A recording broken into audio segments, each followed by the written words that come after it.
And a very warm welcome to one and all listening to this video. So, let us continue our series of lectures and we shall study today the emergency provisions as contained in our constitution. I, Harsh Anania, Assistant Professor from Government Law College Ajmer, is presenting this video to all the viewers. So, let us continue. So far, we had understood the term emergency and the various types of emergency, and Article 352 was being understood, and we had continued till Clause 6.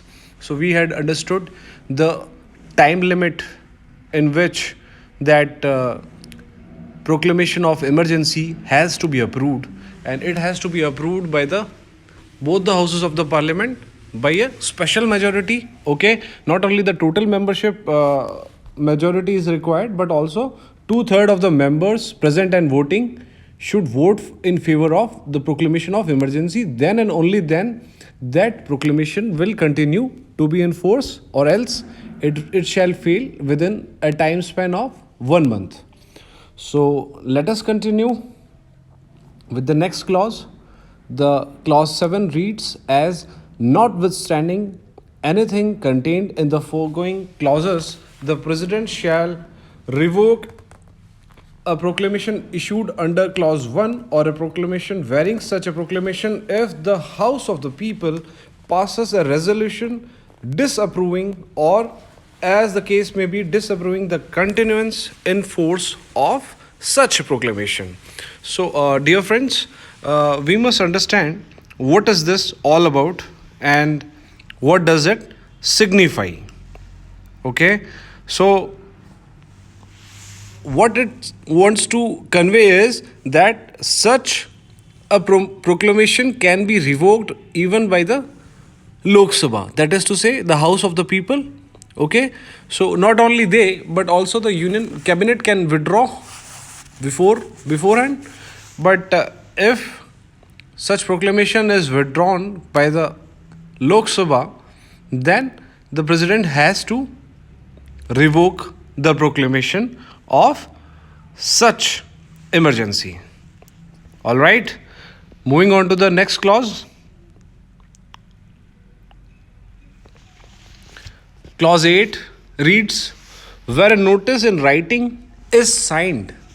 Listen to it very carefully, it's very important.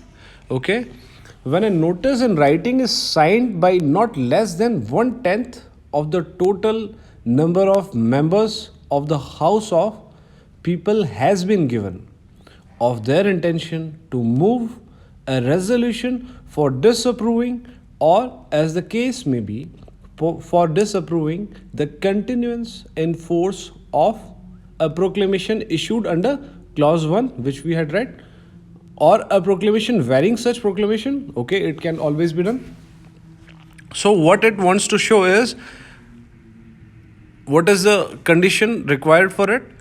That is to say, the members of House of People, at least 1/10 of the total number of members of the House of People, showing their intention to move a resolution for disapproving the proclamation of emergency. Okay, so if such a proclamation was issued by the Union Cabinet, and now at least 1/10 of the members of the Lok Sabha wants that such a proclamation should not continue, it is not healthy for our democracy, it is not required, it is not justified, then what will be done is they will have to move a notice.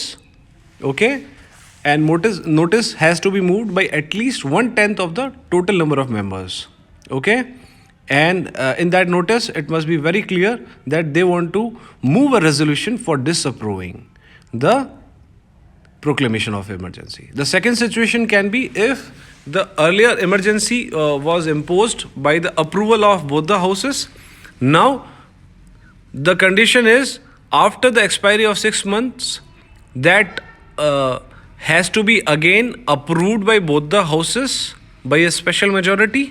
Okay, so what happens is, now if the members of Lok Sabha do not want it to continue, if they deem that the situation has been countered or has been neutralized, so the continuance of emergency is not required, then what they can do is they can move a notice in writing signed by at least 1/10 of the members, showing their intention that they do not want the continuance of the proclamation of emergency. Clear? Okay. Now let us read subclause A. To the speaker, if the house is in session. Okay, so they have two options. If the parliament is sitting and the session is ongoing, then what they can do is they can move such notice direct it towards the speaker of the house of the people. Okay, and the second situation, as is rightly mentioned by the use of the word or. Subclause B, to the president, if the house is not in the session, a special sitting of the house shall be held within 14 days from the date on which such notice is received by the speaker, or as the case may be, by the president, for the purpose of considering such resolution. Okay, so they have both the options. See, the continuance or the enforcement of emergency is very much of a serious nature. It disturbs the normal federal fabric of our constitution, as well as it adversely affects the various fundamental rights guaranteed to the citizens. So therefore emergency must only and only be imposed in extreme situations when there is no other option available. Then it can rightly be imposed, otherwise one must desist from exercising the powers mentioned under this article. So therefore, if such a situation is countered effectively, or if such a situation do not call for enforcement of emergency, then such members of the Lok Sabha, consisting of at least 1/10 of the total membership of the Lok Sabha, which you can also call the House of People, they can move a notice in writing showing their intention that they do not want the emergency to be enforced. So if the house is in session, they can direct the notice towards the speaker, calling his attention that this is a matter of urgent nature, and therefore such a proclamation must be withdrawn or must not be approved.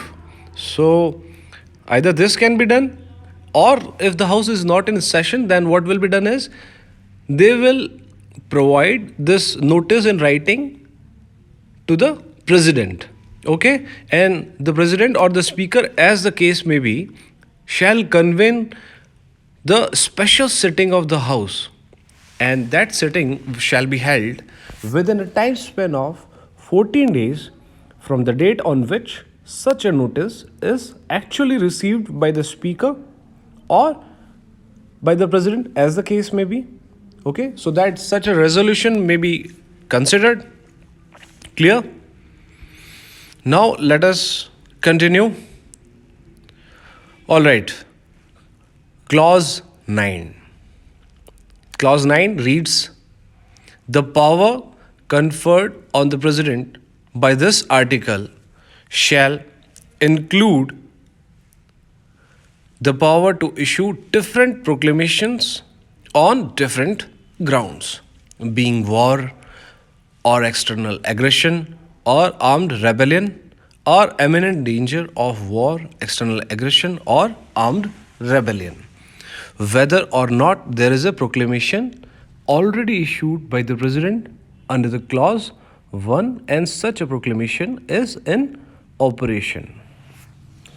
Needless to mention that even if the emergency is in operation, the president shall have the power to issue a proclamation again on a different ground. Okay, so there can be a situation in which, for example, let's take an illustration. That illustration A, in which the president had issued a proclamation on the ground of war.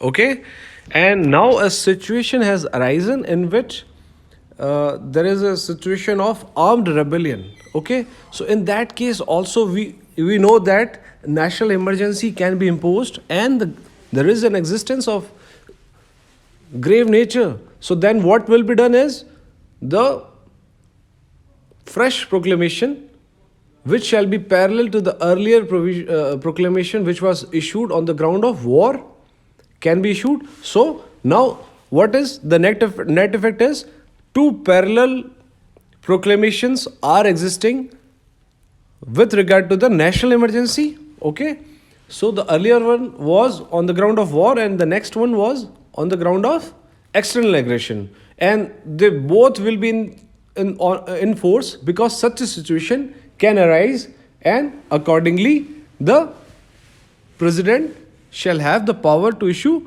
the proclamation. It is a very great clause because we know the situation. You will never know such a situation can arise, but we do not want such a situation to arise. We all know that we must be ready, and we must be efficient enough to counter such situations. Therefore, such a provision has been created. Clear? So, till now we have cleared clause 9, and we shall continue our other provisions relating to the emergency in the next video. Okay, till then, have a great day and keep studying properly and do utilize your time in the best possible manner. Thank you.